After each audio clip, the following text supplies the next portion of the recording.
Assalamu alaikum wa rahmatullahi wa barakatuh. This is Najwa Hussaini with Azadi News.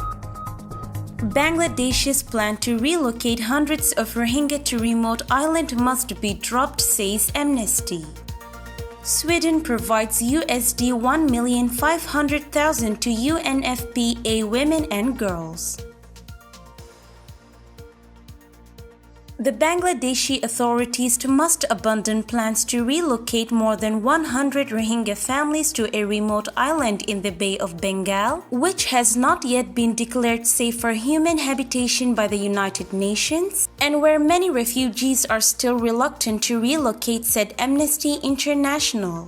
According to local media reports, the Bangladeshi government has completed preparations to relocate 300 to 400 Rohingya refugees to the Silt island of Bhasanchar this month on a voluntary basis. Rohingya refugees interviewed by Amnesty International this month said that government officials in charge of refugee camps in Cox's Bazar have coerced them into registering for relocation. Aside from the fact that Bhasanchar has not been deemed safe for human habitation by the UN, there are serious questions over this relocation procedure. Omar Waraich, head of South Asia Amnesty International, has obtained a partial list of the Rohingya families identified for relocation to Bhasanchar, where more than 300 Rohingya refugees are already living in poor conditions. Many of the Rohingya we have spoken to have not given full and informed consent to being moved to an island they know nothing about, said Omar Waraich, head of South Asia at Amnesty International. Any decisions relating to the relocation of refugees must be transparent and involve the full participation of the Rohingya people. In the meantime, plans for any further relocations must be abandoned. The Bangladeshi authorities must let the UN carry out an assessment of Bhasanchar and immediately return the hundreds of Rohingya refugees currently on the island to their families in Cox's Bazar. A Rohingya woman on the list told Amnesty International that she has registered to go to the island because her husband is there. As a single parent with a young child and without any relatives in the camp, she has been facing many problems. It's very difficult to live this refugee life. I don't have any other option. It seems that the government will never allow my husband to get out of the island, she said.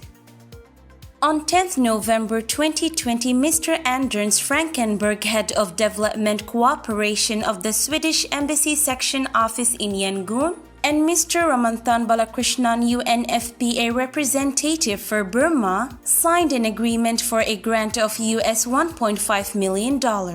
This funding is to support UNFPA Women and Girls First Program Phase 2 2020 to 2022, in addition to the existing agreement with the Swedish Section Office of US $4.2 million. The COVID-19 pandemic has disrupted access to life-saving SRHR-GBV and MHPSS services needed for women, girls, and young people in Burma, and acutely so in conflict-affected areas. Women and girls are at greater risk of experiencing gender-based violence. Adolescents and young people encounter limited access to sexual and reproductive health information. As movement is restricted, livelihoods are disrupted, and protection systems are weakened. The additional funding from the government of Sweden allows UNFPA to scale up sexual and reproductive health, including mental health and psychosocial support MHPSS for women, girls, young people, including women and girls with disability and marginalized groups.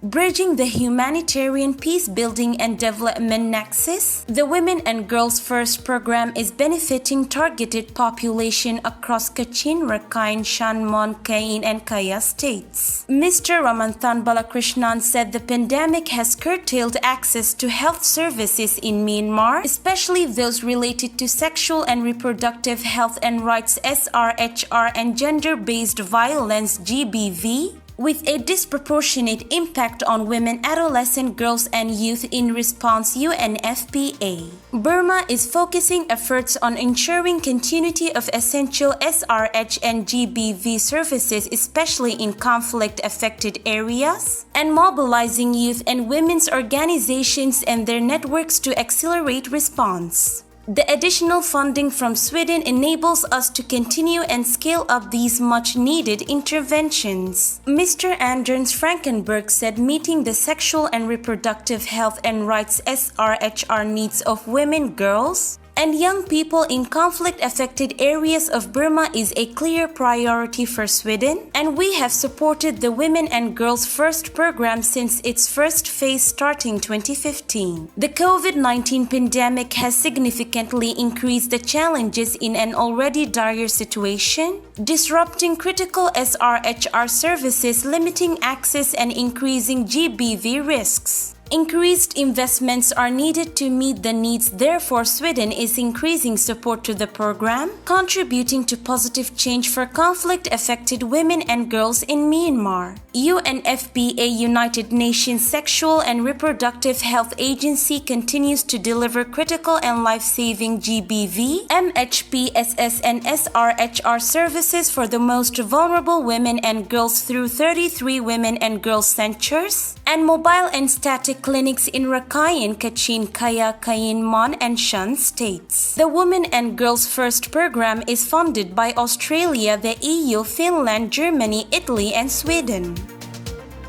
This is today's news. To get more updates about Rohingya, subscribe to our YouTube channel and hit the notification bell. Visit our website azadinews.org and follow our social media accounts. Wassalamu alaikum wa rahmatullahi wa barakatuh.